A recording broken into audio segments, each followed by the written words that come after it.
केंद्रीय गृह राज्य मंत्री अजय टेनी ने एबीपी न्यूज के पत्रकार के साथ की बदसलूकी। बेटे पर लगे आरोपों को लेकर सवाल पूछने पर भड़के टेनी, रिपोर्टर का मोबाइल बंद करा दिया।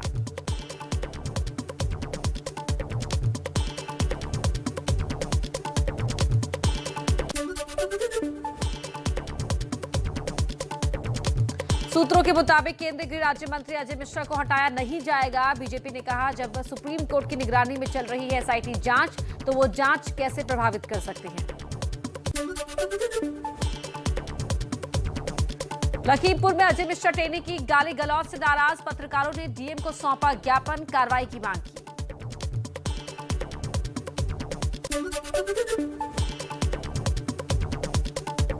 केंद्रीय मंत्री अजय मिश्रा के इस्तीफे पर अड़ा विपक्ष। राहुल गांधी बोले, अपराधी मंत्री को देना पड़ेगा इस्तीफा।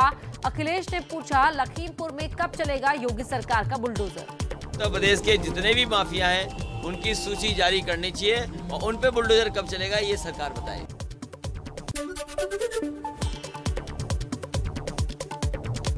लखीमपुर कांड में गृह राज्य मंत्री अजय मिश्रा टेनी के इस्तीफे की मांग को लेकर आज देश भर में प्रदर्शन करेगी कांग्रेस।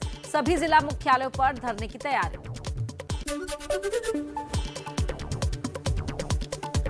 शिवसेना सांसद प्रियंका चतुर्वेदी ने कहा, सरकार बेशर्म है, किसानों के हत्यारे को दे रही है संरक्षण। एसपी सांसद जया बच्चन बोली, नैतिकता के आधार पर टेनी को इस्तीफा देना चाहिए। लखीमपुर हिंसा में आम आदमी पार्टी के सांसद संजय सिंह बोले, गृह राज्य मंत्री अजय मिश्रा टेनी को बर्खास्त किया जाना चाहिए। इनको बर्खास्त करके बाहर करना चाहिए और ऐसे मंत्री की गिरफ्तारी होनी चाहिए। ये अभी तक बाहर कैसे हैं, ये सबसे बड़े आश्चर्य की बात है।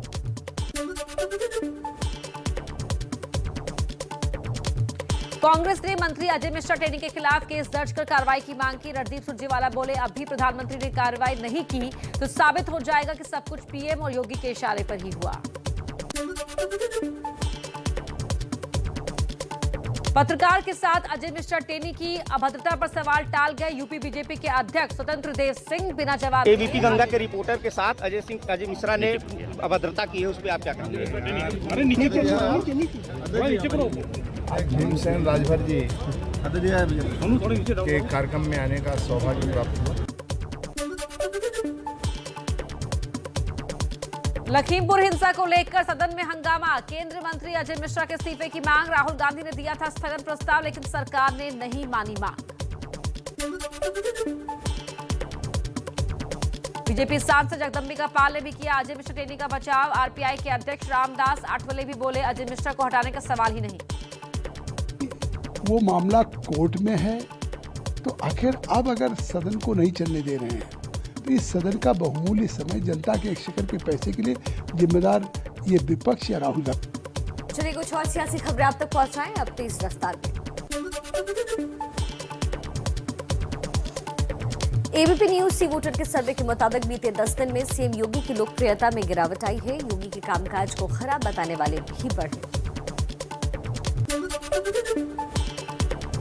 एबीपी न्यूज सी वोटर के सर्वे में 47% लोग मान रहे हैं कि यूपी में बीजेपी ही दोबारा सत्ता में आएगी। 31% लोग मानते हैं कि एसपी सरकार बनाएगी।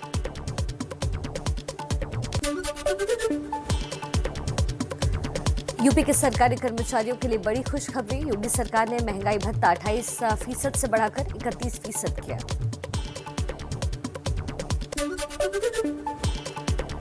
यूपी चुनाव से पहले सीएम योगी का ग्राम प्रधानों को तोहफा। वेतन 3500 से बढ़ाकर 5000 रुपए प्रति महीना किया गया। जिला पंचायत अध्यक्ष की सैलरी 15,500 रुपए की। यूपी में आम आदमी पार्टी का बड़ा चुनावी दाव। कहा, सरकार बनी तो युवाओं को हर महीने 5000 रुपए बेरोजगारी भत्ता देंगे।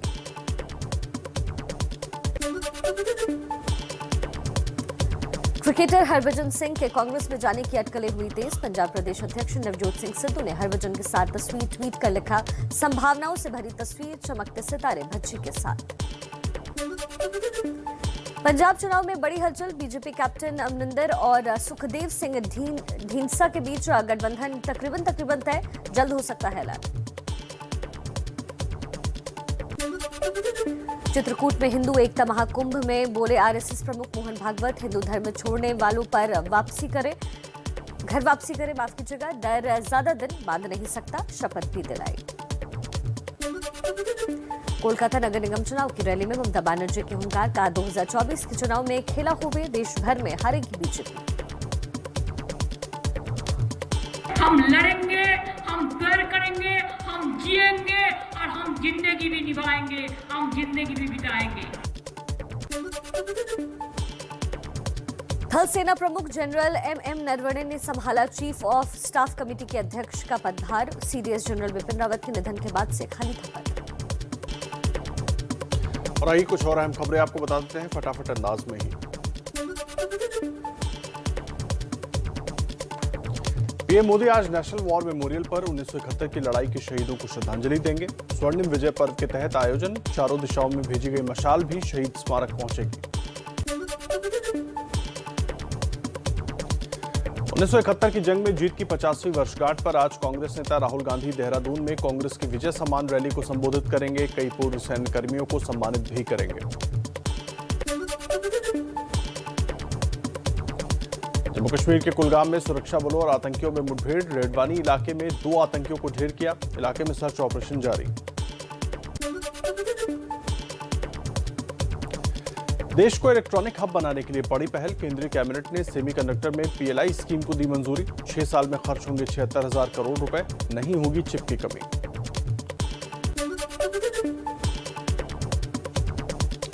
रुपे डेबिट कार्ड और भीम यूपीआई ट्रांजैक्शन को बढ़ावा देने के लिए सरकार का बड़ा ऐलान। 1300 करोड़ की स्कीम को दी मंजूरी। 2000 तक के पर्सन टू मर्चेंट ट्रांजैक्शन पर इंसेंटिव मिलेगा।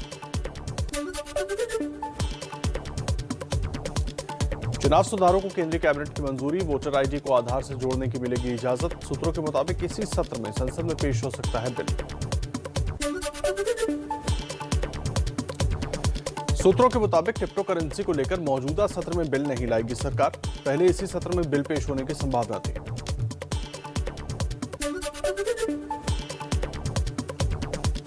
पीएम मोदी आज गुजरात के आणंद में 5000 किसानों को वर्चुअली संबोधित करेंगे। किसानों को प्राकृतिक खेती के तरीके अपनाने के फायदे बताएंगे।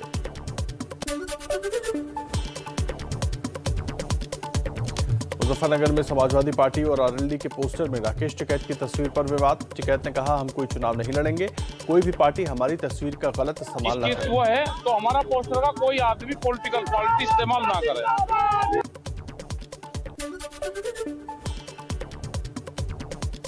385 दिन बाद सोनीपत कुंडली सिंघू बॉर्डर से वाहनों की आवाजाही शुरू। अब नेशनल हाईवे 44 पर दौड़ते हुए नजर आएंगे वाहन, लेकिन दिल्ली में सिंघू बॉर्डर से बड़े वाहनों की एंट्री अभी नहीं।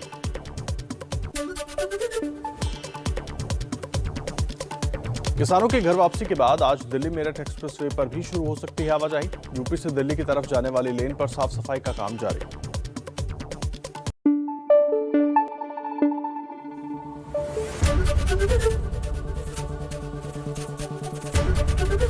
एबीपी न्यूज आपको रखे आगे।